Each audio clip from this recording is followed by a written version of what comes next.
If you're a renter and you're thinking about buying your first place in 2026 and every other video in your feed is some couple that's ranting about getting crushed by their mortgage payment, stay with me, because a lot of what you're seeing is real, but the part that nobody's explaining is the simple math and the rules that would have kept them out of this mess in the first place. And that's exactly what I want to walk you through so that you don't end up house poor. I'm Brad Brondt. I work with Acre Mortgage, and I've been originating loans for about 15 years. I've helped a lot of families buy their first home without having their payment take over their entire life. So I want to be really direct with you and talk about what actually goes wrong. When you watch those viral clips, the story usually sounds like this. Our lender said that we were approved for this huge amount. Our agent said, don't worry, you'll grow into the payment. And then the first mortgage bill hit with taxes and insurance and HOA and everything else, and now we can't travel. We're stressed and we feel trapped. The problem underneath that rant is that the people are only thinking about the monthly mortgage as one number, when in reality, there are 4 or 5 other pieces that are stacked into that, plus your real life bills. And if you don't set your own limits up front, the system is going to happily push you to the edge. So let's break this down. The first big concept is this: what the bank says you may qualify for, it's not the same as what's comfortable for your life. Lenders look at a simple ratio that compares your monthly debt payments to your income. And depending on the program, that ratio can go higher than what actually feels safe for you, especially if you like eating out, traveling, or you're thinking about kids or daycare.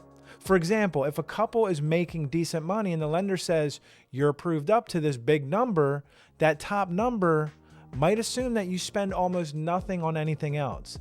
Instead, I want you to flip it and start with your real life. Add up your current rent, your car payments, your student loans, your minimum on credit cards, your subscriptions, your gym, your daycare or your future daycare, and what you spend on things that you actually make you happy, like date nights or weekend trips. Then ask yourself, very honestly, how much total room do I have in my budget where I could increase my housing costs without feeling squeezed? That number is your personal guardrail. And it's usually a lot lower than the maximum that the bank is going to give you. And that's okay, because comfort beats bragging rights every time. The second concept is understanding that the housing number is not just some principal and interest on the loan.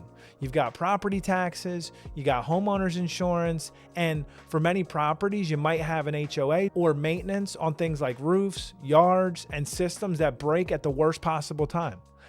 I've seen people focus on the base payment because that's what fits. And then their first bill shows up with taxes and insurance included, and suddenly it's a completely different story. Imagine you're looking at a place and the base loan payment looks close to your current rent.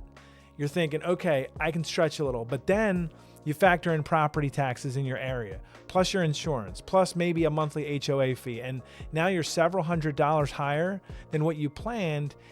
And you still haven't added utilities that might be higher than your apartment or the cost of commuting farther. That's exactly how those rant videos are born. The fix is to always look at the all-in monthly cost and compare that to your actual take-home pay and your lifestyle, not just your rent. The third concept is what I call the future you filter. It's really easy to justify a tight payment when you're excited about getting out of your rental, but you've got to pressure test it against what your life might look like realistically 12 to 24 months from now. Are you planning to have a baby, which could mean daycare that rivals a car payment and a half? Or is one of you thinking of going back to school or changing jobs or starting a business that might temporarily lower income? I've seen first-time buyers stretch to the top of their approval, and then 6 months later, they're emailing me saying, we love the house, but we didn't realize how much daycare plus the house plus everything else would hit us. A simple way to run this future you filter is to pretend that your income drops a bit or your expenses go up a bit and ask, would we still be okay with this payment if that happened? If the answer is only if everything goes perfectly, that's a red flag. The fourth piece is something most people don't do, which is test drive the payment before you're locked into it. Let's say you and your partner decide that a realistic all-in housing payment that you'd be comfortable with is some number above your current rent. Here's what I want you to do. for the next 2 or 3 months, pretend you're already paying that higher amount by moving the difference into savings as soon as you get paid. If your rent is one number and the potential future payment is higher, send that gap to a separate savings account every month and live on what's left.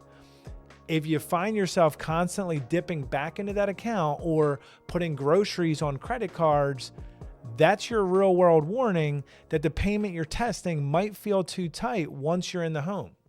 On the other hand, if you make it work and you still have a little room to breathe, you're not only proving the payment to yourself, you're also stacking extra cash that you can use for your move or for emergencies. Now, I know this is a lot of moving parts, and we haven't even talked about different loan options, how your credit score and debts play into this, or how to compare buying now versus waiting while you keep renting. And that's exactly why I put together a simple guide that walks you through step by step how to figure out a comfortable target payment, how to account for taxes, insurance, and HOA, and how to compare that to your rent so that you're not guessing. It's designed so that you can sit down with your numbers, your partner if you have one, and actually see what fits your life instead of just doom scrolling rants. If you're in that 25 to 40 range making decent money and you're tired of feeling stuck between I don't want to miss my window and I really don't want to be house poor, here's what I'd suggest as a next move. Don't start with how much house can I buy? Start with what is the monthly housing range that lets me sleep at night and still live my life? Then reverse engineer the price and the program from there with someone who actually listens to your goals, not just your numbers. That's what my team and I do every single day. We look at your income, we look at your debts, we figure out your plans, and we help you build a guardrail that feels right for your situation.